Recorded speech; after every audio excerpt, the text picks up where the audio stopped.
حدیثیں لکھنے بیٹھا.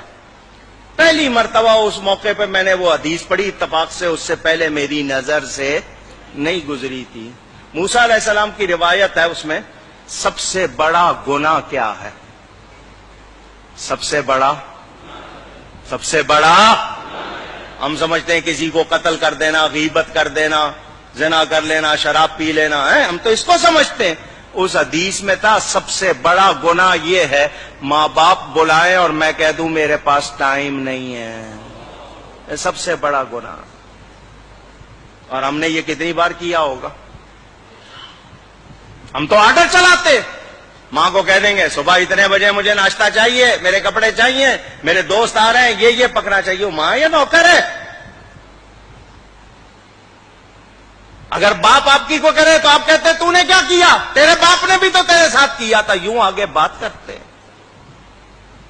یہ گھروں میں خرابیاں اسی لیے آئی ہیں کہ تربیت، پہلے جوائنٹ فیملی گھر مل کے رہتے تھے، دادا دادی نانا نانی سکھاتے تھے. اب الگ رہنا ہے، سکھانے والا ہو گیا ٹی وی کیبل.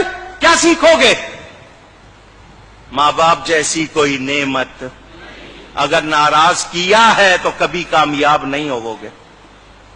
اکثر لوگ آتے ہیں مولانا صاحب بندش ہو گئی، کاروبار نہیں چل رہا. میں کہا جاؤ ماں باپ کو راضی کرو. اور جن کے ماں باپ دعائیں کرنے والے ہوں وہ کبھی پیچھے نہیں رہتے، وہ کبھی پیچھے. اگر ان کو ناراض کیا ان کو نیکی کر کے ان کو راضی کرو، دیکھو کاروبار چمک اٹھے گا.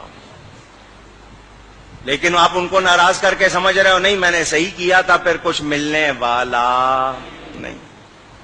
حضور صلی اللہ علیہ وسلم کا ارشاد بیہقی شریف میں حدیث موجود، فرمایا میں عشاء کی نماز پڑھ رہا ہوتا، میری ماں میرا نام لے کر بلاتی، میں نماز چھوڑ کر ماں کے پاس جاتا.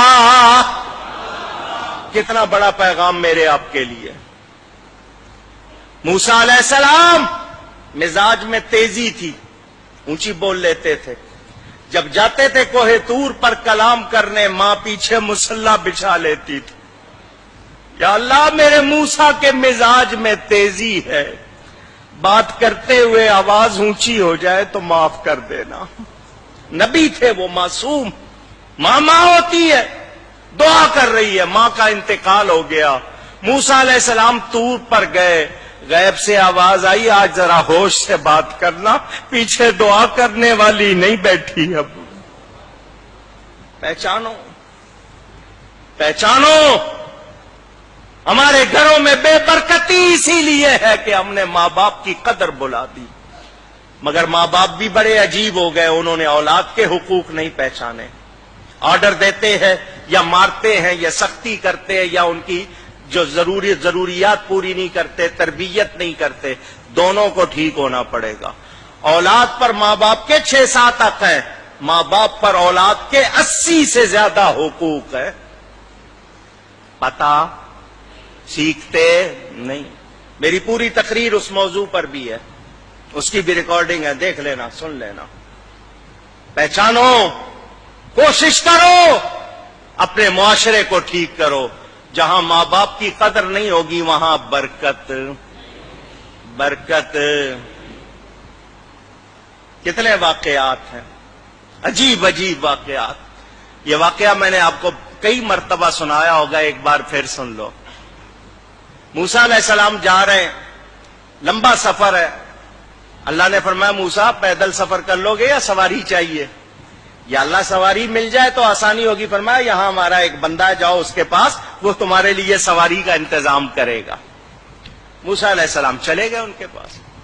وہ بندہ نبی نہیں تھا، اللہ والا تھا. فرمایا میں اللہ کا نبی موسیٰ علیہ السلام. اس نے قدر کی، عزت کی. حکم. فرمایا میں نے سفر کرنا، مجھے سواری چاہیے. اس نے بادل کو اشارہ کیا، اس بندے نے بادل نیچے آ گیا. فرمایا اس پر بیٹھ جائیے، جہاں کہیں گے پہنچا دے گا. موسیٰ علیہ السلام نبی ہیں، نبی کے ذریعے اس کی شان دکھانی تھی اللہ نے، نبی کی زبان سے لوگوں کو پتا چلے. موسیٰ علیہ السلام بیٹھ گئے اس پر. بادل جب اونچا ہوا، یا اللہ اس بندے کو یہ کمال کیسے مل گیا؟ اللہ نے فرمایا موسیٰ اس نے اپنی ماں کی بڑی خدمت کی. اپنی ماں کی بڑی خدمت کی، اس کی ماں نے ایک دعا دی تھی، اس کی ماں نے